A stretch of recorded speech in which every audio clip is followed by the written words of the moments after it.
আমি সবচেয়ে খুশি হয়েছি যে আজকে এই সংসদে এইবারকার বাজেটে স্বাস্থ্য খাতে এবং কৃষি খাতে অধিক বরাদ্দ দেওয়ার জন্য।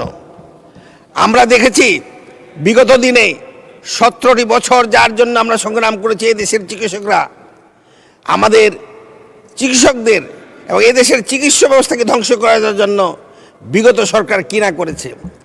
এবং এমন একটি সময় এসেছিল যে আমরা ডাক্তাররা সবচেয়ে বেশি অসহায় ছিলাম।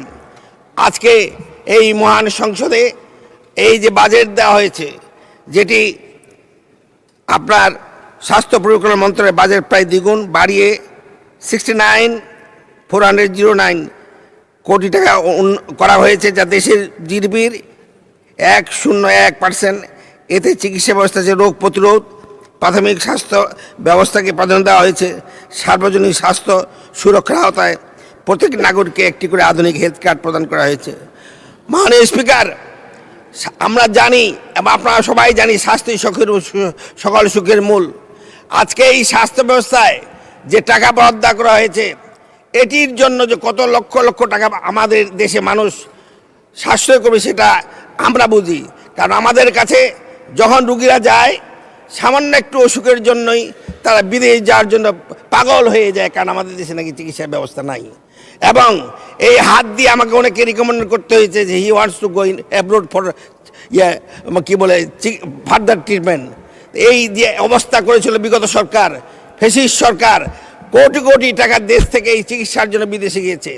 আজকে এই স্বাস্থ্য খাতকে উন্নত করার জন্য আমাদের সরকার জনাব তারেক রহমান এবং খসরু সাহেব আমাদের মাননীয় অর্থমন্ত্রী যে অর্থ বরাদ্দ করেছেন, আমরা ইন ফিউচার ভবিষ্যতে আমরা এটি আর বিদেশে যেতে দিব না, দেশের চিকিৎসা দেশেই হবে। আমি এখানে গর্বের সাথে বলতে চাই 2001 সালে থেকে 2008 সাল পর্যন্ত এদেশের চিকিৎসা ব্যবস্থায় উন্নতি হয়েছিল, সেটি বিগত দিনে ধ্বংস হয়ে গেছে। এবং এই উন্নতির পিছনে সেই সময়কার প্রধানমন্ত্রী দেশনেত্রী খালেদা জিয়া এবং আমাদের স্বাস্থ্যমন্ত্রী জনাব মুশারফ স্যারের তত্ত্বাবধানে আমরা এগিয়ে গেছিলাম। আমি নিজেই এখানে আমাদের আরেকজন ডাক্তার আছেন, আজকে সমাজ কল্যাণ মন্ত্রী জনাব জাহিদ সাহেব, ওনার নেতৃত্বে এদেশের চিকিৎসা ব্যবস্থাকে আমরা এগিয়ে নিয়ে গেছিলাম। আজকে সুযোগ এসেছে আমরা এই চিকিৎসা ব্যবস্থাকে এগিয়ে নিয়ে যাব এবং দেশের চিকিৎসা দেশেই করব। যে বাজেট দেওয়া হয়েছে এটিতে আমরা চাই প্রাইমারি থেকে টার্সিয়ারি পর্যন্ত স্বাস্থ্য ব্যবস্থাকে উন্নতি করা হোক। আর একটি কথা এখানে বলতে চাই পাশাপাশি, যে এদেশের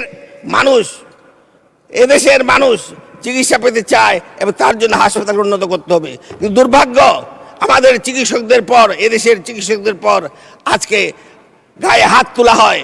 আমি চাই এখানে স্বাস্থ্যমন্ত্রী থাকেন, তার জ্ঞাতার্থে বলতে চাই, আমাদের এই স্বাস্থ্য ব্যবস্থা যদি ঠিকই রাখতে চান তাহলে ডাক্তারদের সুরক্ষার ব্যবস্থা করতে হবে এবং ডাক্তারদের চিকিৎসকদের সুরক্ষা আইন প্রতিষ্ঠা করতে হবে। তা না হলে এদেশের চিকিৎসা ব্যবস্থা ধ্বংস হয়ে যাবে। কারণ এদেশের চিকিৎসকরা 17 বছর যখন আমাদের চিকিৎসা করা কেউ ছিল না, আজকে ওই বেঞ্চে যারা দাঁড়িয়ে আছেন, আমরা যারা দাঁড়িয়ে আছি, এই দেশের চিকিৎসকরা আমরা মানুষের ঘরে ঘরে গিয়েছি এবং মানুষের সেবা করেছি। তাই আজকে স্বাস্থ্যমন্ত্রীর কাছে আমার অনুরোধ, এই দেশের চিকিৎসকদের সুরক্ষার জন্য একটি স্বাস্থ্য সুরক্ষা আইন প্রণয়ন করা হোক। আর একটি কথা বলতে চাই, মাননীয় স্পিকার, সময় শেষের দিকে আমি একটু সময় দিলে আমি খুশি হইতাম এবং সময় দিবেন এটি আশা রাখি। আমার বাড়িও যদিও দক্ষিণবঙ্গে না উত্তরবঙ্গে, আমরা উত্তরবঙ্গের লোক, আমাদের ওরকম পরিচয় নাই। আপনারা তো অনেকে পরিচয় আছেন, কেউ ভার্সিটি ছাত্র, কেউ আবার উত্তরবঙ্গে তো মহাসচিব আছে। সময় দেওয়া হোক, সময় দিয়েছেন, 2 মিনিটের শেষ স্পিকার। অন্যরা যখন বলে যে আমি ঢাকা ভার্সিটির ছাত্র বা আমি বরিশালের লোক, তখন সময় পায়। আমি উত্তরবঙ্গের লোক, আমাকে সময় দেবেন এটি আমি আশা করি। 2 মিনিটে আমি বলতে চাই যে আমি আমাদের মহাসচিব মির্জা ফখরুল ইসলামের দেশের লোক। 2 মিনিটে শেষ করেন, এখন এলাকার কথা বলা শুরু করেন। স্পিকার, আমি আরেকটি কথা বলতে চাই এই শিক্ষা ব্যবস্থা নিয়ে। আমাদের আমাদের বাড়ি হলো ঠাকুরগাঁ 2 আসনে, এটি সীমান্তবর্তী এলাকা। এখানে শিক্ষার যেমন অভাব, ঠিক তেমনিভাবে স্বাস্থ্য চিকিৎসার ঠিক তেমনি অভাব রয়েছে। আমি চাই আমার এই গরিব এলাকার, আমাদের এই সীমান্তবর্তী এলাকার মানুষকে যাতে চিকিৎসা পায় এবং আমাদের যোগাযোগ ব্যবস্থা উন্নত হয়, সেটি লক্ষ্য রাখবেন। পরিশেষে কৃষি খাতে আমাদের যে আমরা কৃষি নির্ভর, আমাদের এলাকার মানুষ চাকরি কম করে, আমাদের 90% লোক কৃষি নির্ভর। এই কৃষকদের উন্নয়নের জন্য আমাদের এলাকায় রাস্তাঘাট তৈরি করা হোক এবং হিমাগার তৈরি করা হোক, এবং আমাদের যে খাদ্যশস্য উৎপন্ন হয় সেটি যথাযথভাবে সংরক্ষণের জন্য ব্যবস্থা করা হোক, এটি আমি অনুরোধ করব। রাস্তাঘাট সম্বন্ধে আমি বাইরে বলতে যাব না, কারণ আমাদের স্থানীয় সরকার আছেন, মাননীয় মির্জা ফখরুল ইসলাম স্যার, উনি ব্যবস্থা নেবেন, এটি আমি আশা রাখি। পাশাপাশি আজকে মাননীয় স্পিকার একটি কথা বলতে চাই, মাদক আজকে আমাদের দেশের জাতির জন্য একটি বিরাট সমস্যা, এবং এইটা আজকে স্বরাষ্ট্রমন্ত্রীর কাছে অনুরোধ করব, এই মাদককে যদি আমরা নির্মূল না করতে পারি তাহলে এই জাতি পিছিয়ে যাবে, এবং এটির জন্য ষড়যন্ত্র চলছে, সেদিকে লক্ষ্য রাখবেন, এটা আমি আশা করি। বন্ধু সাথীরা, মাপ চাই মাননীয় স্পিকার, আমি আপনাদের কাছে মাপ চাই।